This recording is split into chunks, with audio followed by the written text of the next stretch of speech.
بسم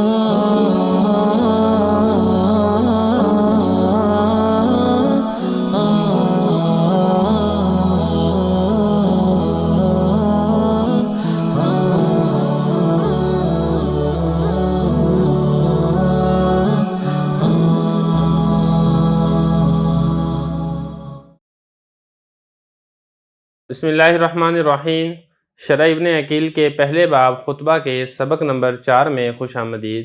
آج کے اس سبق میں ہم یہ پڑھیں گے کہ صفت کے عامل کو کب ذکر کیا جائے گا اور کب حذف کیا جائے گا۔ سب سے پہلے اب عبارت دیکھ لیں، پھر ہم انشاءاللہ اس کا ترجمہ کریں گے اور آخر میں اس کی تشریح کریں گے۔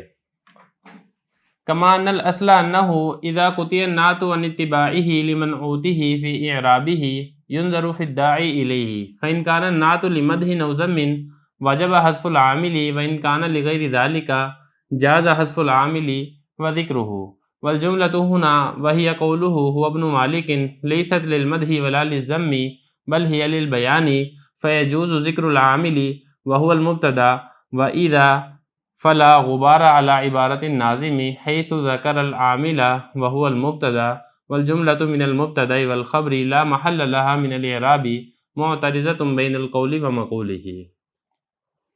عبارت پڑھ دی ہے، اس کا ترجمہ دیکھ لیں، پھر آخر میں اس کی تشریح کرتے ہیں۔ جیسا کہ اصل یہ ہے کہ جب نعت کو صفت کو الگ کر دیا جائے اس کے تابع سے، اس کے منعوت کے اعراب میں، اس کے موصوف کے اعراب میں، تو دیکھا جائے گا اس کی دعوت دینے والے کی طرف، اس کی طرف۔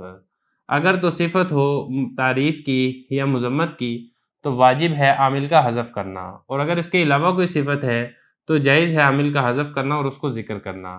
اور جملہ یہاں پر، اور وہ یہ والا جملہ ہے، وہ ابن مالک، مدح کے لیے بھی نہیں ہے اور نہ ہی مذمت کے لیے ہے، بلکہ وہ تو بیان کے لیے ہے، لہذا جائز ہے عامل کا ذکر کرنا، اور وہ ہوا مبتدا ہے، اور اس وقت ناظم کی عبارت پر کوئی غبار نہیں ہے، اس طرح کہ انہوں نے عامل کو ذکر کیا ہے اور وہ مبتدا ہے، اور جملہ مبتدا اور خبر کا اس کا اعراب میں سے کوئی محل نہیں ہے، بلکہ یہ تو جملہ معترضہ ہے قول اور اس کے مقولے کے درمیان۔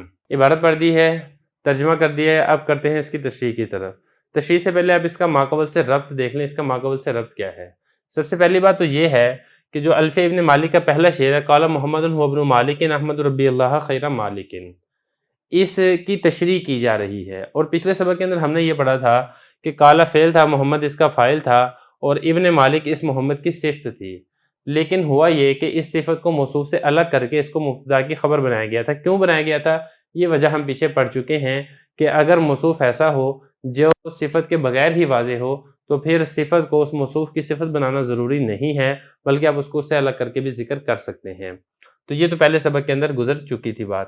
اب یہاں پر اس سبق میں یہ والی بات بتائی جا رہی ہے کہ جب آپ نے صفت کو موصوف سے الگ کر دیا، دیکھیں جو صفت ہے وہ موصوف کے تابع ہوتی ہے، جو موصوف کا اعراب ہوتا ہے وہی صفت کا اعراب ہوتا ہے، لیکن جب آپ نے صفت کو موصوف سے الگ کر دیا تو اب صفت کے اوپر جو آپ نے اعراب پڑھنا ہے، رفع پڑھنا ہے، نصب پڑھنا ہے، جر پڑھنا ہے، جو بھی اعراب آپ نے پڑھنا ہے، تو اب عامل کو دیکھیں اس کا عامل کون ہے۔ پھر اس کے عامل کی دو صورتیں ہیں، ایک صورت میں تو عامل کو ذکر کرنا واجب ہے، لازم اور ضروری ہے، وہ اس وقت ہے کہ جب کوئی صفت تعریف کی صفت ہو یا مذمت کی صفت ہو، تو پھر اس کے عامل کو حذف کرنا یہ واجب ہے، اور اگر اس کے علاوہ کوئی اور صفت ہے تو آپ کو اختیار ہوتا ہے، چاہے آپ عامل کو ذکر کر دیں، چاہے آپ عامل کو حذف کر دیں، اور یہاں پر جو صفت ہے وہ نہ تو تعریف کی ہے نہ ہی مذمت کی ہے، لہذا آپ کو اختیار تھا، تو ناظم نے بھی اسی اختیار کو استعمال کرتے ہوئے اس کے عامل ہوا مبتدا کو ذکر کر دیا ہے۔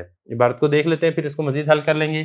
یہی فرمایا کما ان الاصل، جیسا کہ اصل یہ ہے کہ جب صفت کو اپنے منعوت کی اتباع سے الگ کر دیا جائے، کاٹ دیا جائے، فی اعرابی اس کے اعراب میں، یعنی کہ جو منعوت کا موصوف کا اعراب ہے صفت کا اعراب وہی ہوتا ہے، لیکن جب آپ نے صفت کو اس موصوف کی اتباع کرنے سے الگ کر دیا ہے تو اب کیا کیا جائے گا؟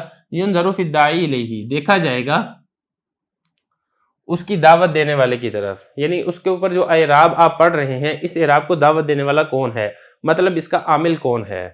فَإِنْ كَانَ نَعْتُ لِمَدْحٍ أَوْ ذَمٍّ، اگر تو صفت مدح کی ہو یا مذمت کی ہو، وجب حذف العامل، تو پھر اس کے عامل کو حذف کرنا واجب ہے۔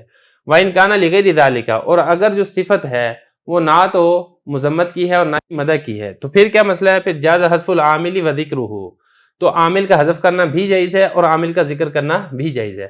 اب یہاں پر دیکھیں آگے حضرت فرمانے والجملۃ ہنا وہی قولہ ابن مالک، جملہ یہاں پر کون سا جملہ؟ یہ ہوا ابن مالک۔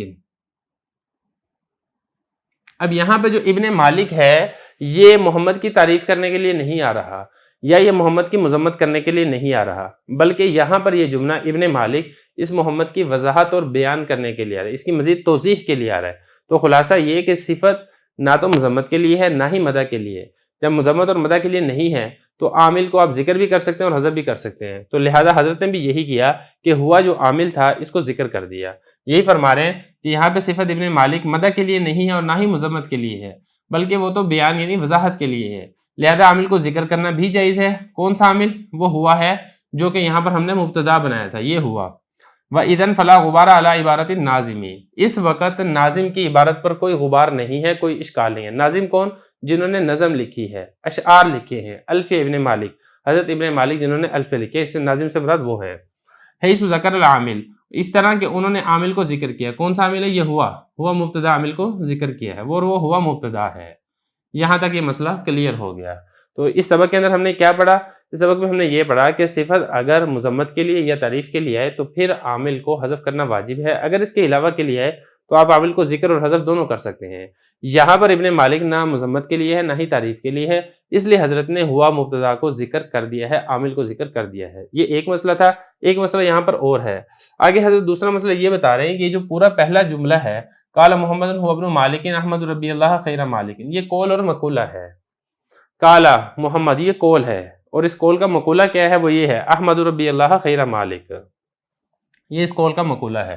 یہ جو کہا نا ہوا ابن مالک، یہ اس قول اور مقولہ کے درمیان ایک جملہ معترضہ ہے، اس کا اس پورے جملے کے اعراب کے ساتھ اعرابی حیثیت سے ترکیبی حیثیت سے کوئی عمل دخل نہیں ہے۔